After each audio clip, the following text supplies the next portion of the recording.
Lakers security is currently scrambling to bury the footage, but the word is already out. Shaquille O'Neal just cornered LeBron James in the tunnel after the Lakers' recent humiliating loss to the Knicks, and it nearly turned into a disaster. It all started with this. Because the game is different. Like, I want people to understand and our fans to understand that playing 82 games in the 80s and 90s is not the same as playing 82 games in the 2020s. According to insiders and eyewitness reports, by the time the game ended, Shaq was already waiting in the tunnel, blocking the path to the locker room. And he asked one question that made the entire Lakers entourage freeze. By this time, Rob Pelinka was already panicking, trying to keep them apart. And LeBron realized that his latest podcast comments didn't just go viral. They started a beef with the only man big enough to end his legacy. Wait until you hear the question Shaq used to shut down LeBron's entire camp, and why insiders say this is the beginning of the end for LeBron. Look, if you thought that podcast clip was wild, the footage the Lakers are trying to scrub right now is on a whole different level. We're talking about a night that was supposed to be about longevity, but it ended up looking like a total collapse. So, it's February 1st, 2026, and the Lakers just got absolutely cooked at Madison Square Garden. They lost 112-100. And honestly, it wasn't even that close. OG Anunoby and Landry Shamet were basically treating the Lakers' defense like a warm-up drill. Luka Doncic finished with 30 points while LeBron finished with 22. But man, he looked every bit of 41 years old out there. After the game, he was walking through the MSG tunnel, probably already thinking of what excuses to drop on the next pod when he ran into a literal wall.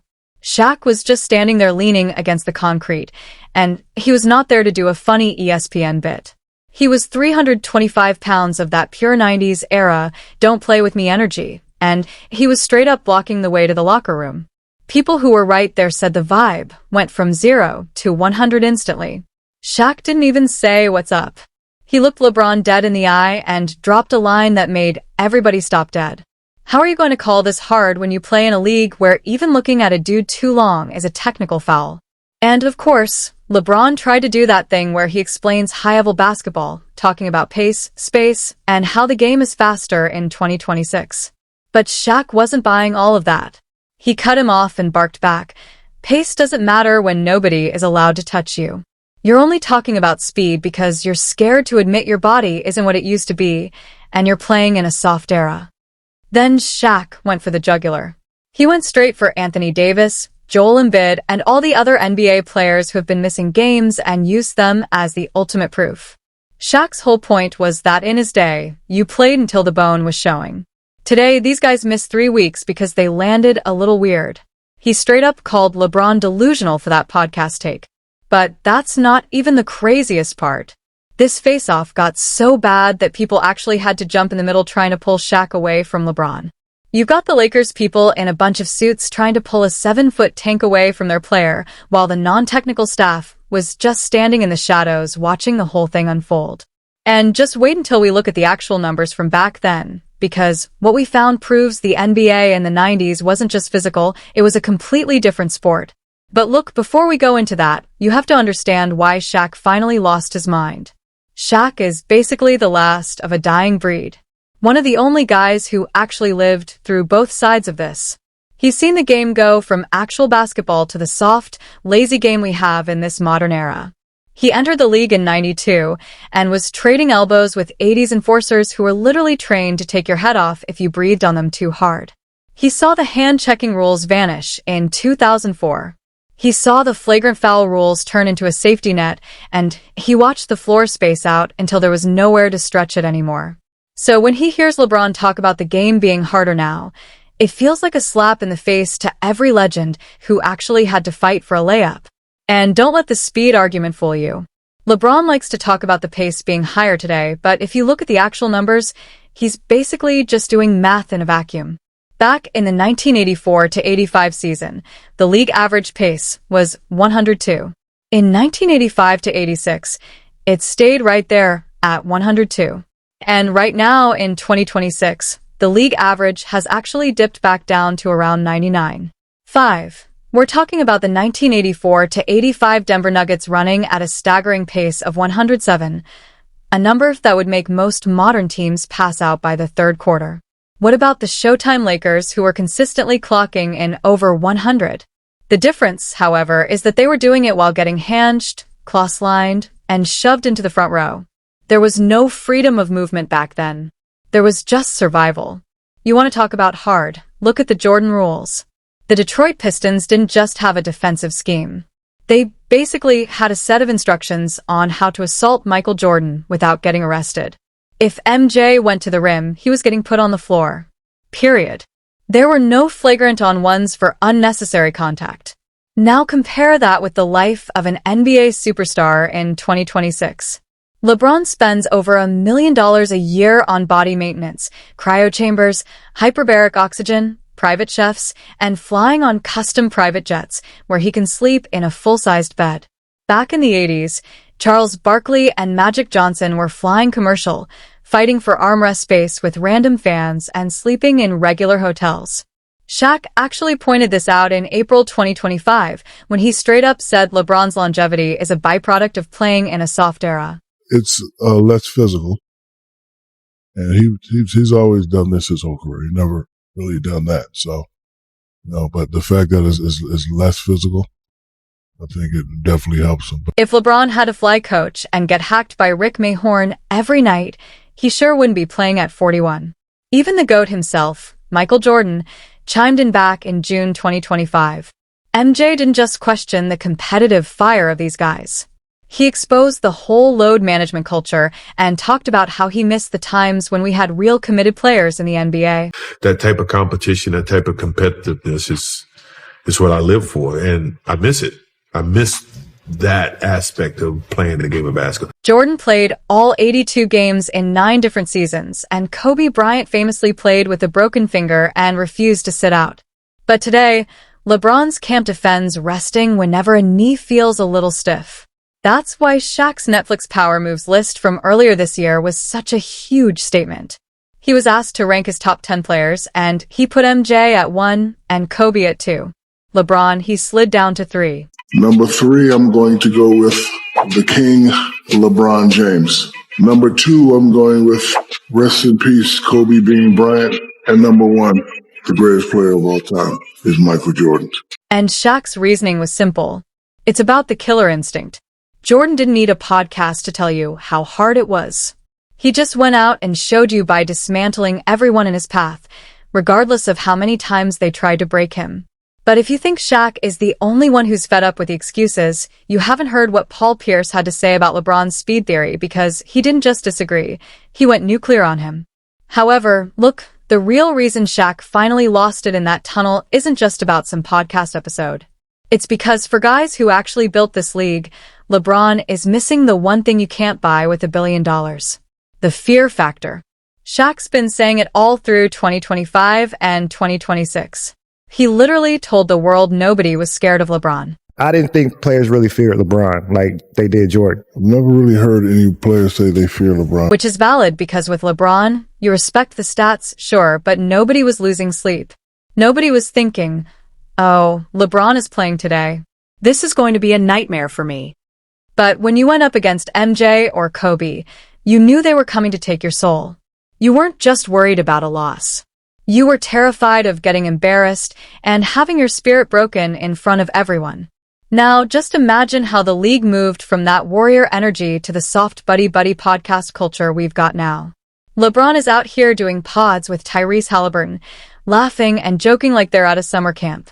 It's a total shift from the 90s, which is why in Shaq's list, he made it official.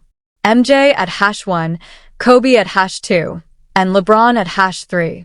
Shaq played with both of them, and he's telling us that if you need a bucket to save your life, you're calling the Mamba, not the guy who's worried about his brand and being everyone's best friend at 41 years old. And if you think the Nines were just slower, go back and watch the 1989 Pistons vs. Bulls series. Bill Lamb, Rick Mahorn, and Charles Oakley weren't playing defense. They were doing the closest thing to an actual assault charge. Bill Lambert was always there to make sure Larry Bird left the court with an injury or two, which was just standard basketball back then. And guess what? Larry Bird still showed up the next night, ready to dominate the court again. If all of that happened today, you'd probably get an automatic ejection and a 3-game suspension. But you'd think at this point, LeBron would have learned to shut up and respect those who came before him. But no, this guy actually had the nerve to say on that podcast that calf injuries are the new high ankle sprains. I think when I first came into the league, Reese, some of the biggest concerns of injuries was like, a high ankle sprain. You was afraid to step on somebody's ankle because there was 4 or 5 guys sitting in the paint.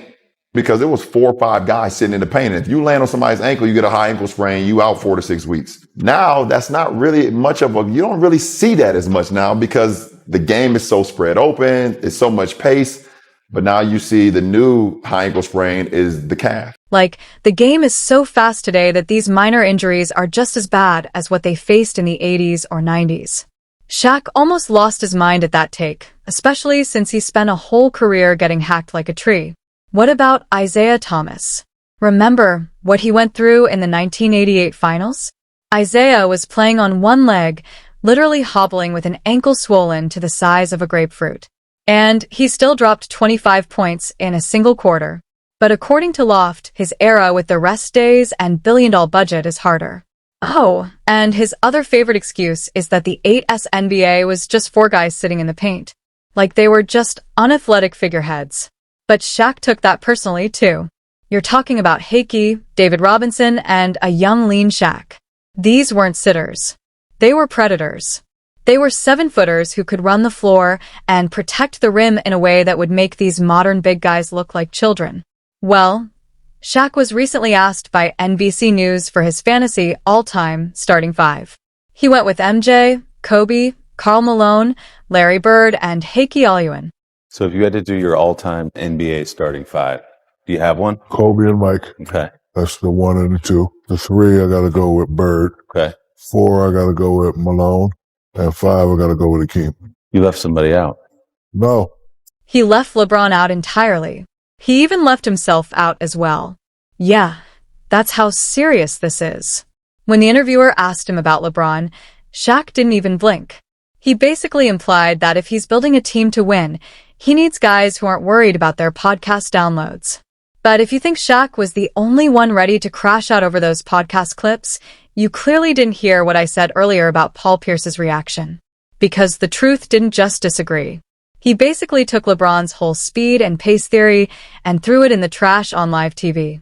Pierce hopped on his new podcast, No Fouls Given, and he looked like he was about to jump through the camera.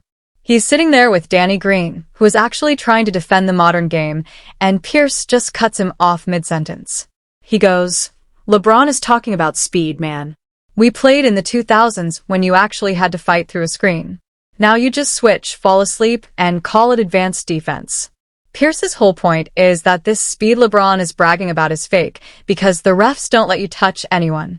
Back in the day, if you tried to run a high-speed transition without a plan, a guy like Ben Wallace or Kevin Garnett was putting you into the basket stanchion. There was a physical tax you had to pay just to cross half court. And look, you have to remember the history here. This isn't just some random old head talking. Pierce and LeBron have been at each other's throats since that 2008 Eastern Conference semifinals where they both dropped 40 in Game 7.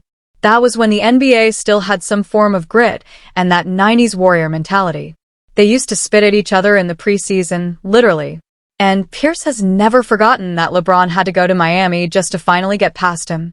To Pierce, LeBron is trying to pretend the game is harder now because it justifies why he's struggling to keep up with the young guns in 2026. And when you think about it, you begin to wonder, for someone who used to be so competitive in his prime, how come he is advocating for a soft era now, exactly at a time when he's getting too old for the game? Pierce even doubled down, saying, the switching defense today is basically a cheat code for lazy superstars. In the 90s or the 2000s, if you were guarding a star, you stayed on his hip. You fought through the elbow, you slid under the screen, and you dealt with the bruises. Today, you just point at your teammate, switch the jersey, and hope the other guy misses a wide-open 3. Mentally, so many times I'm bruised up after the game. My shoulder hurts. It definitely feels more physical. It's hurting. So why were more guys playing 75 games a year then? Because we was tougher. Well, now you're switching everything. He ended the segment by basically calling the modern era sanitized. He told Danny Green straight up that the only reason these guys are putting up these historic numbers is because the enforcer has been hunted to extinction. You can't be a Charles Oakley or a Rick Mahorn anymore because you'd be suspended for the season by November. But here's the most shocking part of all of this.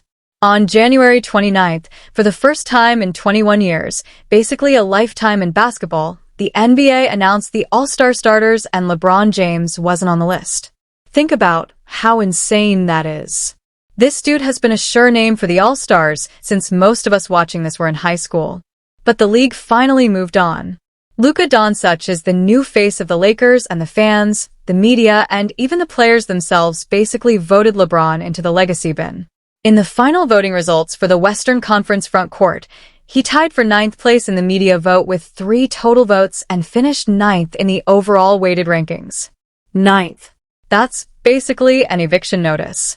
And honestly, nobody wants to see a 41-year-old dragging the team down anymore. The narrative that it's harder now is the only card he has left to play. Think about it. If the game is actually faster and more physical, like he says, why are guys playing until they're 40? In the 90s, the game literally chewed you up and spit you out by 33. If you played 40 minutes of what was basically a wrestling match every night, there's no way you were staying till 40. LeBron playing this long isn't proof of longevity or greatness. It's proof that he's playing in a sanitized era where you can load manage your way to a 2-decade career. And Shaq smelled the blood in the water immediately. When the Inside the NBA crew was picking their reserves on January 29th, Shaq straight up left LeBron off his list, but he did it with a twist of the knife. A few players that's only been slowed down because of their age. I don't want to see the king coming off the bench. So you don't even want to see him at the game at all? No. Don't get it twisted. That wasn't a compliment. That was Shaq telling the world that the king is basically a charity case now, and he'd rather just not see him there at all. Even Charles Barkley didn't hold back.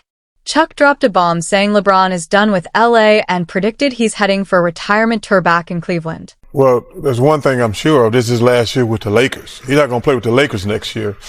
I've always said I'd like to see him finish in Cleveland. I'm not opposed to him getting traded to Cleveland this year. Now it's all making sense. LeBron already knew those All-Star results were going to be a disaster for his brand. So, he dropped that podcast as a preemptive strike. He wanted to change the conversation to a competition between him and MJ before the world saw that the league doesn't even think he's a top 5 player in his own conference anymore. And the worst part for LeBron, the Laker legends themselves are siding with Shaq.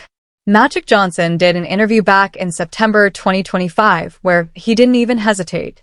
He chose MJ as the GOAT because of his dominance and not longevity stats. That's what make him a bad boy and the best that's ever done it. Don't get it twisted. I love LeBron, but Magic basically told the world that staying in the league forever doesn't make you the best. It just makes you a long-term employee. For Shaq, being a Laker isn't some brand move or a way to sell jerseys. It's a religion. He's the guy who delivered the last three-peat this league has ever seen from 2000 to 2002. He remembers what it actually took to win those titles. It wasn't about pace and space or doing podcasts with teammates. It was 48 minutes of getting beaten into the dirt by teams like the Spurs and Kings who were literally built just to stop him. He had 7-footers like Vlade Divac and Chris Webber taking shots at his ribs every single possession. So when LeBron goes on a pod and tries to act like playing today is harder because he thinks the game is faster, it's not just a bad take to Shaq. It's a straight-up insult to the Lakers' history. And honestly, the rest of the Lakers family is over it too. On January 28, 2026, 5-time champ Ron Harper, who lived through the Jordan Bulls and the Shaq O'Neal Lakers, finally saw enough. He saw that clip of LeBron comparing calf strains to high ankle sprains, and he didn't even write a paragraph. He just dropped a forward post on X. These excuses is stupid. To put this in perspective, Ron Harper is 62, and he's still got more enforcer energy than half the guys in the league right now. He's looking at LeBron like, bro, I was 36, starting 80 games a season and guarding the best player on the floor without $1 billion budget or a cryo chamber. To guys like Shaq and Harper, LeBron isn't just defending the modern era. He's trying to rewrite the struggle they actually went through just to make his own longevity look more impressive. It's reaching a breaking point in Los Angeles because the fans who grew up on Magic's Showtime and Shaq's dominance don't want to hear about soft tissue injuries. They're seeing a 41-year-old who seems more worried about his podcast downloads than the Lakers' defensive rating. The wildest part about this entire meltdown is the pure hypocrisy of it all. LeBron spent his whole career acting like the ultimate student of the game, constantly shouting out the legends when it fit his chosen one narrative. But the second the debate actually gets tight, he flips the script. Suddenly, the era that produced MJ and Shaq wasn't tougher. It was just slower and easier. It's a classic ego move. LeBron knows the 2026 All-Star snub wasn't a fluke. It was a signal that his time is up. So, he drops these podcast takes as a preemptive strike. He's basically saying, if I'm not winning now, it's because the game is harder for me than it ever was for Mike. But you can't have it both ways. You can't claim to be the GOAT because of your longevity stats while simultaneously admitting the only reason you've lasted this long is that the league turned into a non-con sport. If the Nines were so unathletic, then why did it take a superhuman like LeBron until 2026 to realize he couldn't even make an all-star starting lineup? At this point, LeBron has officially burned his bridge to the inner circle of NBA greatness. He thought he was being slick, but all he did was prove he isn't on the same level as the legends before him. You can have the scoring title, LeBron. You can play 25 seasons in a sanitized, no-contact league, but you'll never have the respect of the men you just called inferior. The line is drawn. So for you watching this, you got to choose. Are you rocking with the 90s enforcers who played through blood and broken bones? Or are you sticking with the podcast king? The legends have made their choice, and they're standing with Shaq.